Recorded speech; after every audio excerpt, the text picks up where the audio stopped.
কৃত্রিম বুদ্ধিমত্তা কিভাবে কাজ করে? কৃত্রিম বুদ্ধিমত্তা বা আর্টিফিশিয়াল ইন্টেলিজেন্স হল এমন একটি আধুনিক প্রযুক্তি যা মানুষের মতো চিন্তা করা, শেখা ও সিদ্ধান্ত নেওয়ার ক্ষমতা রাখে। এই মূলত নিচের ধাপগুলো অনুসরণ করে কাজ করে।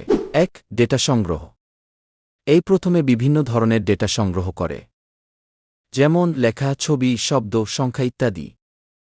এই ডেটাই এর শেখার প্রধান উৎস। ২. ডেটা বিশ্লেষণ। সংগ্রহ করা ডেটা এই বিশেষ অ্যালগরিদম ব্যবহার করে বিশ্লেষণ করে। এর মাধ্যমে ডেটার মধ্যে থাকা মিল, পার্থক্য ও ধারা, প্যাটার্ন খুঁজে বের করে। ৩. শেখার প্রক্রিয়া, মেশিন লার্নিং। এই মেশিন লার্নিংয়ের মাধ্যমে ভুল থেকে শেখে, অভিজ্ঞতা বাড়ায়, ধীরে ধীরে নিজেকে উন্নত করে। ৪. Neural network. এইতে ব্যবহৃত নিউরাল নেটওয়ার্ক মানুষের মস্তিষ্কের নিউরনের মতো কাজ করে। এটি ছবি চেনা, ভাষা বোঝা ও সিদ্ধান্ত নিতে সাহায্য করে।